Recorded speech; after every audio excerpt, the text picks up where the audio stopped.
Welcome to the Explainer. So today we're looking at a fundamental shift in how artificial intelligence actually writes text. Now, for years, generative AI has been stuck in this massive balancing act, right? The big question has always been, how do we make these models drastically faster without making them dumber? Usually, you kind of have to pick one or the other. But today, we're exploring a seriously fascinating new release from NVIDIA called Nemotron-2Tower that seems to break that compromise entirely. We're going to look at how this model literally transforms text generation from a tedious, sequential process into a highly efficient, parallel assembly line. Okay, let's dive into this by first understanding the core problem. Standard language models are what we call autoregressive. If you picture a standard autoregressive AI, it's basically a single, incredibly smart typist. But no matter how fast this typist is, they have an inherent bottleneck. They can only type one token or, word fragment at a time.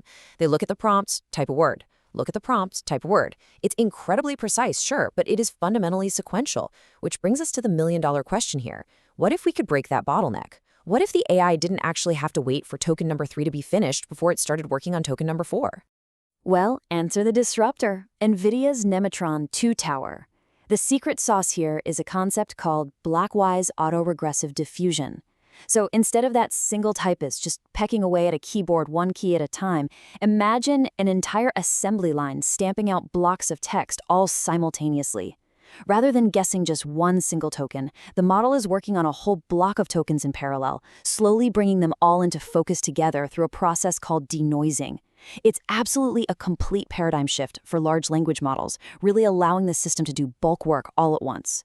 Now, to actually achieve this chunk-by-chunk generation, Nemotron physically separates the workload into two distinct neural networks, or towers, that work in perfect tandem.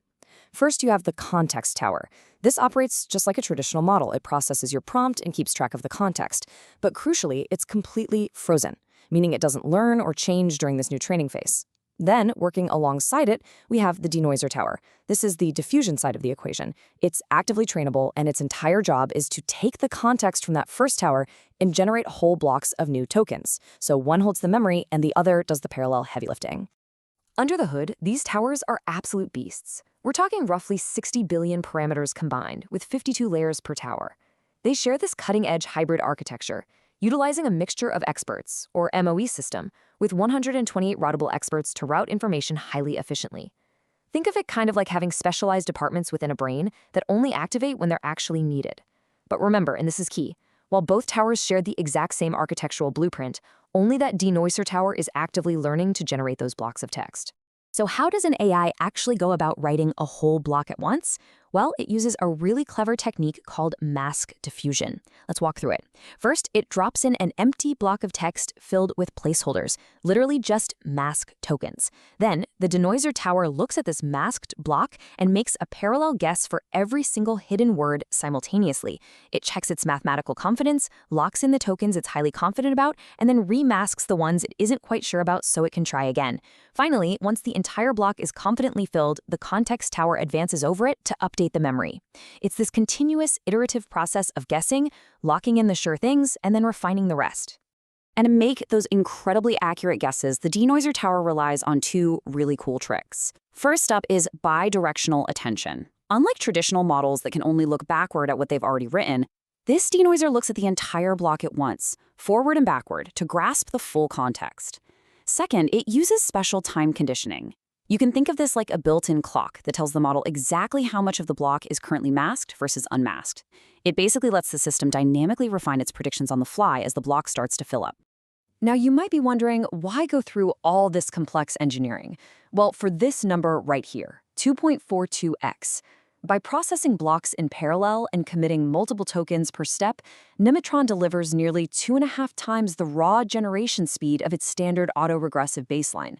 Just imagine your everyday AI tools, whether you're having them summarize massive documents, answer complex questions, or write code, doing all of that more than twice as fast. It is a massive, game-changing leap in how quickly you actually get your final output. But wait, as we mentioned at the start of the explainer, speed usually comes at the cost of intelligence, right? Well, not here. This is the absolute payoff metric, 98.7%.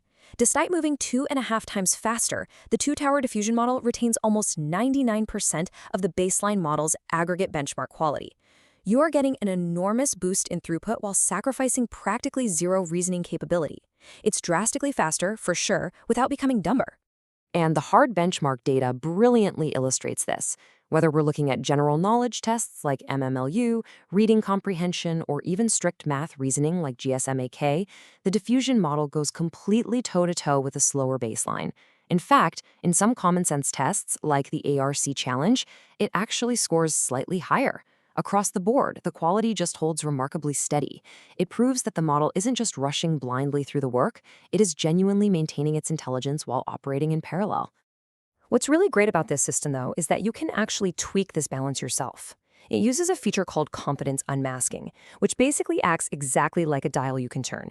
By default, the model works on a block of 16 tokens and locks in a token if it's 80% confident. But if you lower that threshold, meaning you accept tokens the model is slightly less confident about, it will commit way more tokens per step. Lowering that threshold turns the dial toward even faster generation. It gives developers total flexibility to choose exactly the speed-to-quality ratio they need for their specific real-world application. Of course, running a 60 billion parameter beast like this requires some serious hardware. You're going to need two massive GPUs, like NVIDIA H100s or A100s, placing the context tower on one and the denoiser tower on the other. It takes up about 59 gigabytes per GPU for the weights. But in return for that massive hardware horsepower, you get full integration with Hugging Face transformers and an enormous context window of 128,000 tokens for your inputs and outputs. So it's heavy duty, but highly capable. Honestly, one of the most elegant parts of this whole project is how it was actually built. NVIDIA didn't have to start from scratch. They took a base model that was already trained on a massive 25 trillion tokens. They froze it to act as the context tower, and then they only had to train the specialized denoiser tower on a much smaller 2.1 trillion tokens subset. By adapting an existing pre-trained model, they achieved this monumental leap in efficiency through a highly targeted, really smart training process. So, we've seen how Nemotron-2Tower successfully turns a single typist into a full-blown assembly line, retaining almost 99% of its intelligence while running drastically faster. Which leaves us with a pretty big question to ponder. Is the era of word-by-word sequential AI generation officially over?